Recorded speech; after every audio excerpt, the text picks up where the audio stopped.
You saw the title, so here are 3 ways Invincible Season 4 proved me wrong. And also 3 ways Invincible Season 4 proved me right. Wrong number 1.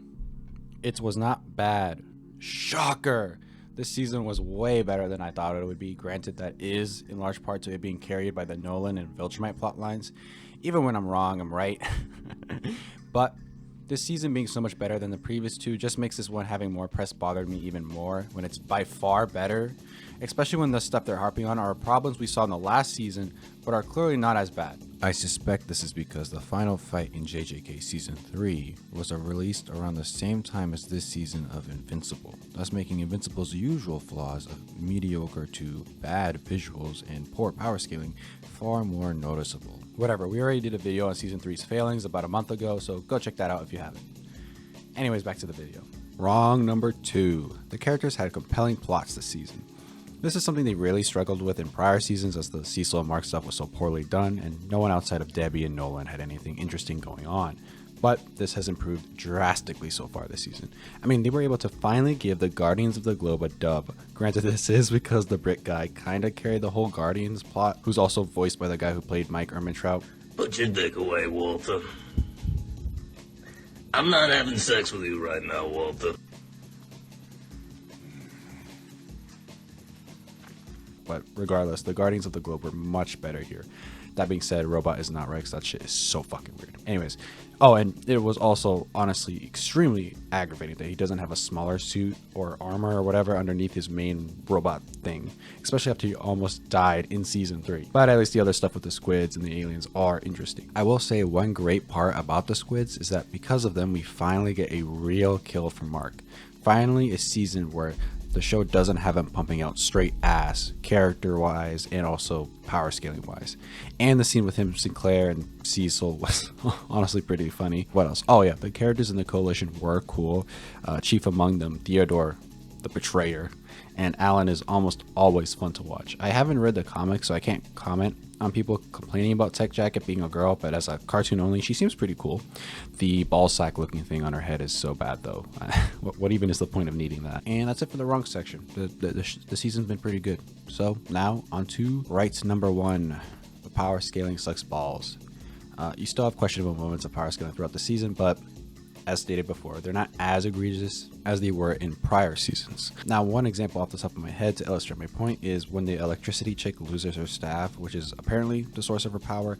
She should have died or at least been down for the count after falling down to the floor like that, especially since a regular hit from Eve was enough to take her out, but whatever. Also Mark not being able to get to the portal doesn't make any sense given how fast he's shown, but again, whatever. I have a bad habit of ranting for too long in this channel. 40-minute long video on Invincible. Though, having said all this, the power scaling being so inconsistent makes a lot of sense after the creator directly stated they don't care about power scaling, so unfortunately this probably won't ever change. Sometimes I wish Robert Kirkman didn't have so much control over the show, as his decision to treat this more like a live action one rather than an animated show really holds it back.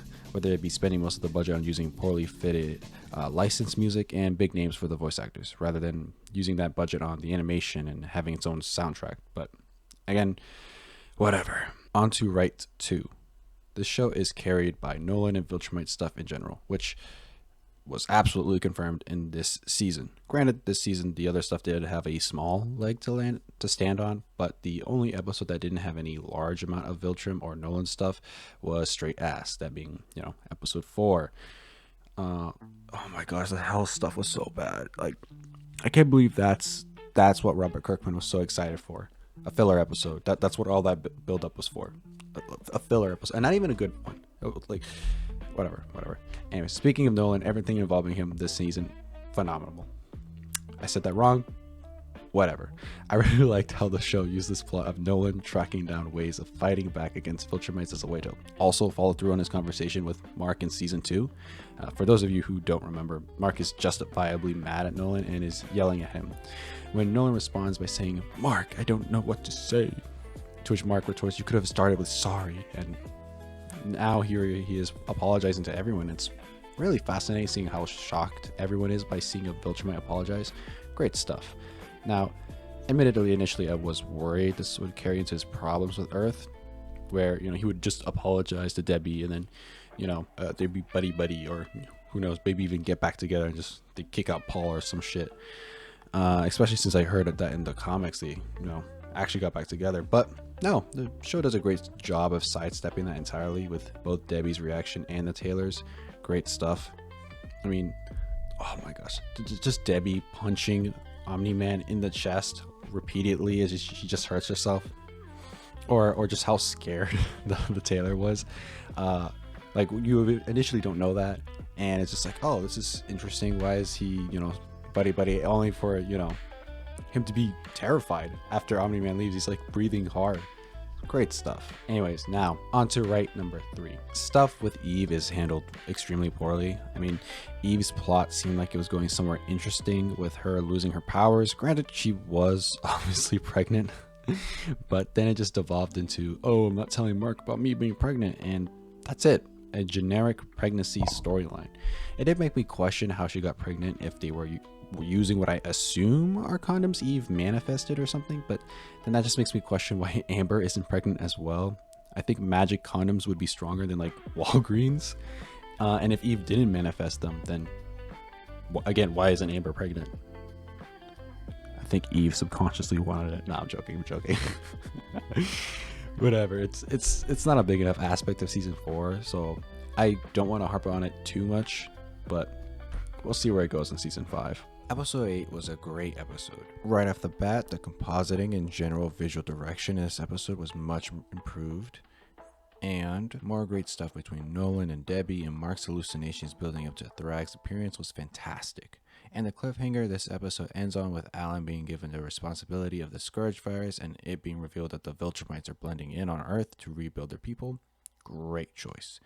It has me excited to see where season 5 will take us. I must say that all the Mark hallucinations immediately made me think of the scene from Parasite the Maxim when Shinichi, the protagonist, is freaking out and seeing the antagonist everywhere. And this was made even more so with the clip of the Viltrumites walking the streets. Great scene, but it made me burst out in laughter. Oh, and before I forget, Mark's hard decision to choose whether or not to let the Viltrumites stay was great to see, though the Eve shot gave major dead wife vibes. Alright, on to my problems with the episode. And what better place to start than with Eve? That being the whole pregnancy subplot being built up to her just having an abortion led to me just shouting, "No!" when she finally revealed what she did with the baby. This is because it just made this whole subplot feel like just another sad thing for the story to tack on when we already have plenty of that in the show already. Now, is it possible they take this someplace interesting? Sure, but do I think they will? Nah. But hopefully this is one of the things I'll be wrong for next season. My next problem with this episode is how Paul and Debbie's relationship ended off screen. This really just feels like a ham-fisted way for the writers to make Debbie and Nolan get back together, especially with Nolan carrying her back to the spaceship. Very disappointed with this writing decision, specifically with how it was executed. Now, the final flaw isn't really a problem dragging down the episode, but rather an area where it could have made the episode's brilliance shine even brighter.